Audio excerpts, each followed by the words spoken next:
Hey guys, Cher here. So I find out just last night that Crunchyroll is hosting an anime awards on their website.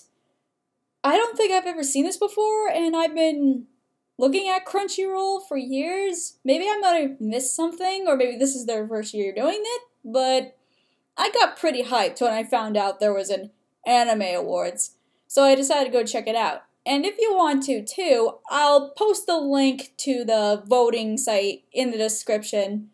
And the polls are not open yet as the time I'm recording this video, which is December 30th. The polls open on January 3rd, and then they close on January 10th. So if you do want to jump on board with that, make sure you put that in your calendars. As excited as I was pretty disappointed when I was looking at the nominations.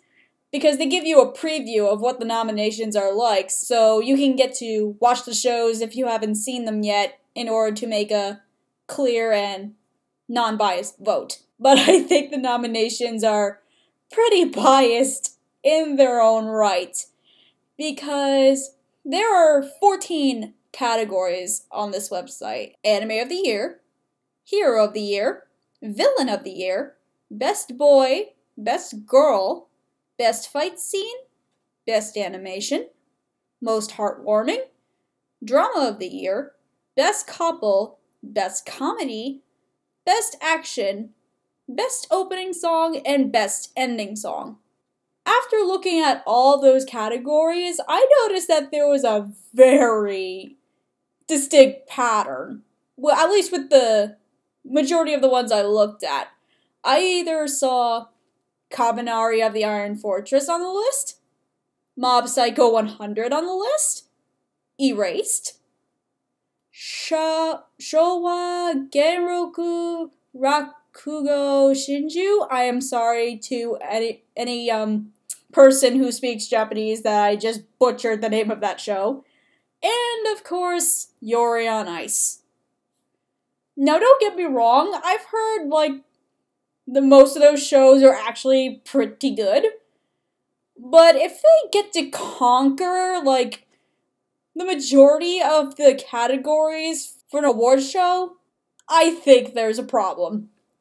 And the categories that really stood out to me the most when it comes to this issue is, first I'm going to start off with Best Opening and Best Ending Song. You think that's not really a problem because there's just songs to open and close an anime. But it's a problem when 3 of the same shows are on both of those lists. And I'm talking about Kabaneri, Mob Psycho 100, and Yuri on Ice. They're all on those lists out of the 4 songs that are nominated for each. No, don't get me wrong, I actually listened to the openings and endings. They're pretty good, and I actually love the Yuri on Ice opening, but in my opinion, I can think of so much better nominations. Bungo Stray Dogs Season 2, Sweetness and Lightning, Love Live Sunshine, Amanshu, On Verge, and Udon no Kuni no Kiniro Kemari for openings, and for endings, and it's a smaller list because for endings, I'm a lot more picky for some odd reason. I thought I would like to see either of the 2 Assassination Classroom Season 2 endings or the ending for Nord 9. Because I believe the ending for Nord 9 has to be my utmost favorite from this year. Don't believe me, just look up the song, it's that amazing. I get that if the shows were not popular, then that's one thing, but we're judging music here.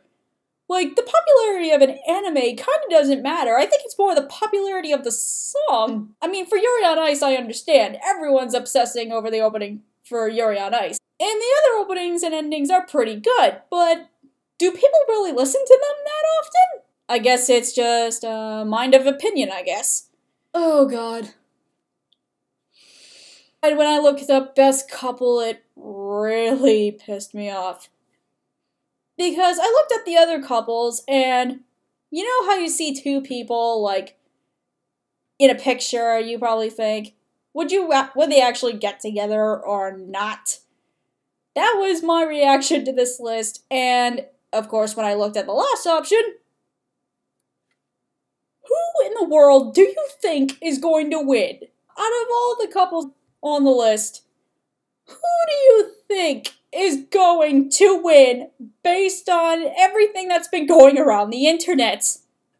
And you'd think that Best Animation would probably be the most diverse of the categories because evolution of animation is crucial to the entertainment industry, especially when it comes to like inspiration for more content. And of course the options are Kabaneri, Mob Psycho, Flip Flappers, and Yuri on Ice yet again. And actually, from what I've heard, though I have not seen this show yet, which I'm planning to, Mob Psycho 100, whose show is created by the same people who created One Punch Man, has a really interesting style. And of course, if you've seen either two of those shows, it's very distinct. And you know which company was responsible for making those anime just by looking at the style. And I have no doubts that it would be really nice to look at, especially since Mob Psycho is more of like a fighting, action, suspense style anime. I also heard that Flip Flappers was also a really good show, especially for its distinct animation, which, on first glance, I really like it, and I believe it would go pretty far if I actually looked into it. However, if we're gonna be serious here, I think the winner, just on biased instinct here alone, is most likely going to be Yuri on Ice. And then everyone's argument is going to be like, oh my god, but the ice skating is so great, how can you diss the ice skating? I'm not. I actually really like the ice skating scenes. I think they were done extremely well, and they were done pretty accurately. The problem is, when the ice skaters are not ice skating, it's just your average walking, talking animation. There's like nothing that stands out. It's nothing really special. And Kabaneri has this same problem. It's the creators who did Attack on Titan, and from what I've been hearing, it's Attack on Titan but with zombies. If its animation is it's great on its goriness level, like Dead Man Wonderland or Higurashi, I give it props, but it's Attack on Titan again. Like, who wants to see that? Like, not everybody, I don't think. Then we get to Best Girl, Best Boy. Let's look at Best Girl first. So we have the main character from one show, then we have two side characters, then we have the most memed best girl all throughout the internet. Gee, I wonder who's gonna win. Then Best Boy is kind of different. Of course you have the side character from Mob Psycho. I wish they've chosen a better picture for him because that is creepy. Like, if I woke up to that in the morning, I'd actually scream. And then we have the guy from the historical drama anime that I still need to look at. Apparently, that's popular enough to get on this list. Because I heard nobody talk about this show. Nobody.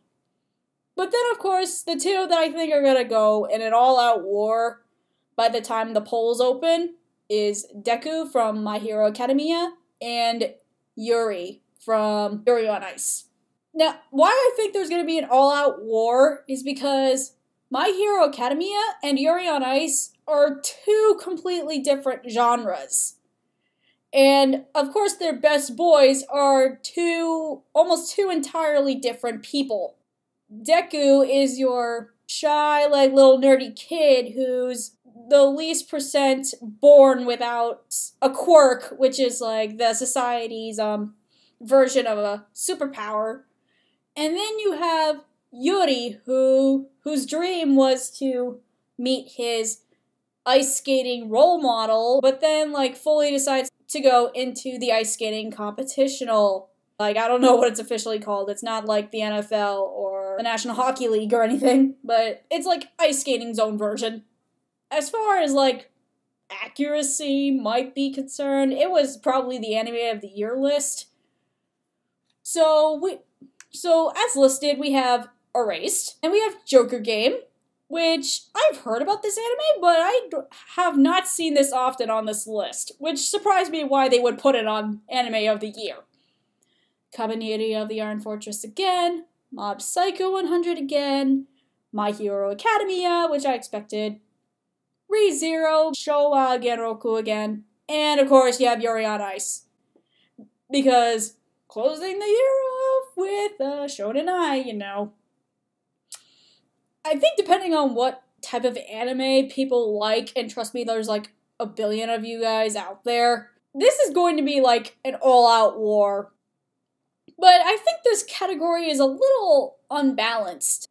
You have these action fighting animes like Kabaneri, Mob Psycho, My Hero Academia, ReZero, Joker Game sort of, but not, I guess it's a more like adult version of that.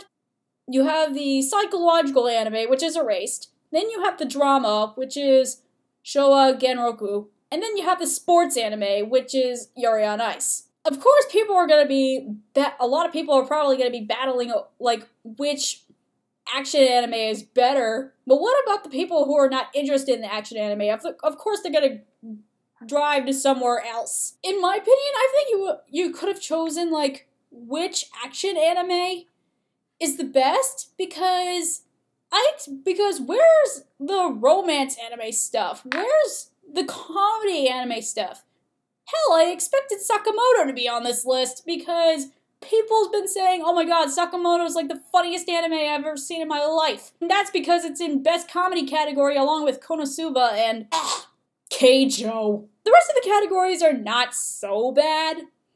I mean, I think those are pretty accurate enough because they had a quite diverse list of things that I've heard of, things I will never watch, and things that I will. Like I said before, the other ones are pretty suspicious as far as picking and choosing and repetition is concerned.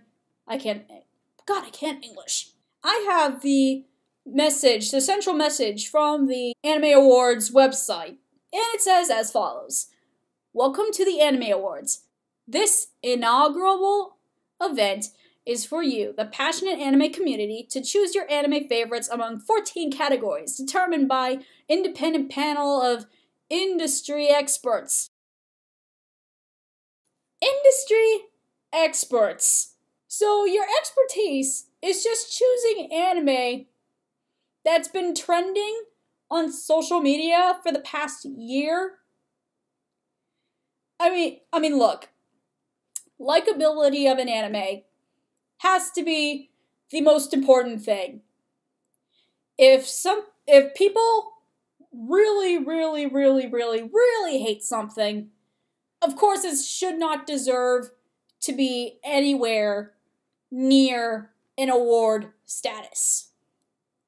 But if people really like something that's good, but it's just good for the sake of being good, that could also be not a good thing, because what about the not really popular stuff that the small group may be claiming this is a really good anime and it should deserve spotlight too, but of course that's shunned away by just the averagely good stuff.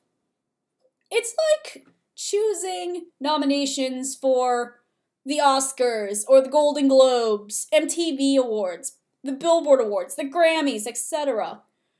The critics and the fans have to pick the best of the best, because these are real people who are sitting in the audience waiting for their work. The work that they've been working so hard on to make and to get into theaters or to get on the radio. They just want to know whether their work was worth the audience's time and energy. They just want to know that. And just by rehashing anime, in this case, into multiple categories for multiple awards that, because the over-obsessed fans might choose for the sake of, oh, they love it so much, it's popular, it's memed all over the place, it's unfair. Because you have the other, like, cast and crew of other shows that worked their damnedest to get their work out on the internet, out on TV, and then apparently they're not given time and money for that because Crunchyroll, because they're apparently super picky that they want these mainstream shows to be in the awards. How do you think those people of other shows are gonna feel? Like, it's back when what I said about the opening and ending songs before. It's like, also like I said about Anime of the Year, why it's mostly action anime and not any of other genres. Like, if people end up liking, like, different shows, but then the one main popular category ends up dominating most of the one category, it makes them seem it's not worth it. It's not, then it's gonna be like, why should we be trying if shows like these end up gonna get the most credit? And that's what I really, really don't like about this award show. I mean, I'm probably gonna be voting on it because everyone else is gonna, and I thought it was gonna be interesting anyway, and I probably will watch the other anime that's been nominated. If Crunchyroll is gonna take these anime awards seriously, they gotta step up their game and go and add more diverse anime to their categories, or like build in more categories or something. Like, do something that creates an equal balance with all the anime that's come out just this year alone, because I highly doubt that 5 or 6 anime had premiered all in this one year. Or else Japan would be, like, not even rolling in bank, or, like, anime would not even exist if only 6 anime came out per year. So, I mean, if you guys like the anime that is on the list of nominated stuff, I'm not going to judge you for that, because people like what they like, and trust me, I watched Yuri on Ice recently, and I really, really like that show. But I just don't believe it deserves to dominate, like, 6 of the 14 categories on the Crunchyroll. I just don't believe that's fair. Regardless of that, it is what it is. I highly doubt Crunchyroll's gonna change anything. And I'm probably gonna be voting anyway, because I'm kind of curious of what the community's gonna pick. Who knows, maybe I may be wrong of what's gonna win and what's not. I would like them to prove me wrong, actually, because that gives me more to talk about as of why pick this instead of the other thing. And this is kind of a way to say goodbye to 2016 and hello to 2017, because now I'm going to be interested in what anime is going to be coming out in 2017. I'm actually kind of excited, or really excited in the matter, because Season 2 of Blue Exorcist is coming out next year. Yay! But anyway, I hope you're having a fantastic New Year's. I hope you had a wonderful Christmas as well. If you liked this little, I don't know, kind of rant, you can, like, smack that like button in the face and also punch the subscribe button until you become an official subscriber of mine. And as always, I will see you next time. Bye-bye.